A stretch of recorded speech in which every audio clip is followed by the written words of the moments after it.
তিনটে primary colour করেছিলাম, blue, yellow আর red. ওকে, একদম ভোরবেলা আকাশকে আমরা কি দেখি, একটু নীলাভ দেখি। আর আমরা লেখা কোন দিক থেকে শুরু করি, খাতার বাঁ দিক থেকে। তো আমি বাঁ দিকে রাখলাম ব্লু।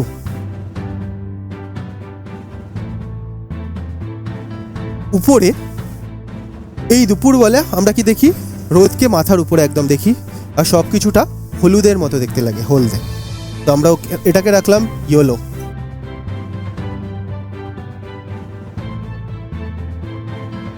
আর খাতায় আমরা লেখা কোন দিকে শেষ করি, ডান দিকে।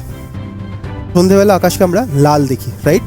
তো আমরা সেখানে কনসিডার করলাম রেড।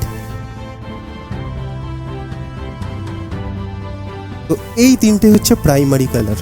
ওকে, আমি এখন যে থিওরিটা পড়াচ্ছি এটা তোমরা হেয়ার কালার করো, মেকআপ করো, বা যারা পেন্টিং করে, প্রত্যেকের জন্য একই ফর্মুলা অ্যাপ্লিকেবল হয়।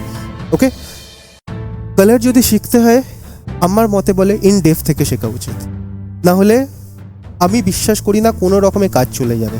ওকে, শুধু কীভাবে কালার করতে হয় মেশালাম আর চুলে কালার লাগিয়ে দিলাম, কালার চলে এলো, আমি পার্সোনালি ওই ফর্মুলায় বিলিভ করি না। ওকে, অনেকের মনে হতে পারে আমি এখানে চুল কাটতে এসেছি, চুল কেটে হেয়ার কালার কীভাবে করতে হয় সেটা শিখতে এসেছি। আমি প্রাইমারি কালার সেকেন্ডারি কালার শিখে কি করব, কারো মনে হতেই পারে। আমি পার্সোনালি মনে করি লাভ নেই তাতে, কারণ আমরা কাজ করতে গেলে সমস্যাতেও পড়ব। এই সমস্যা থেকে কি করে বাঁচতে হয় সেটা জানা দরকার আছে। তার জন্য আমাকে ইন ডিটেলে থিওরি পড়তেই হবে। তো ইন ডিটেলে আমি যতক্ষণ না এটাকে বুঝছি ততক্ষণ আমার কাছে কাজ করা অসুবিধা হবে। তোমরা অনেক জায়গায় এরকম কিছু দেখেছো, কোনো কালার করতে গিয়ে অন্য কোনো কালার চলে এসেছে, তখন স্টাইলিশ কী বলে, নিশ্চয়ই আপনার চুলে আগে থেকে কী ছিল, বা আপনার চুলে এরকম হবে না, এইসব বলে ক্লায়েন্টকে সরিয়ে দেয়। ওকে, আলটিমেটলি এতে হবে কি, ক্লায়েন্ট আর স্টাইলিশের রিলেশন খারাপ হলো।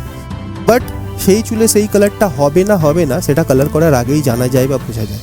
আমি বলছি না প্রত্যেকটা চুলে প্রত্যেকটা কালার হওয়া সম্ভব নয়, কিন্তু কেন সম্ভব নয় তারও কোনো লজিক আছে, সেগুলোর ব্যাপারে আমরা জানছি এখন। কালার করার আগে আমরা বুঝে যাব কোনটা থেকে কী কালার হয়, কোনটা থেকে কী কালার হয় না, তারপরে আমরা কালারে ঢুকবো। সেই জন্য থিওরি আমার কাছে প্রচণ্ড ইম্পর্টেন্ট।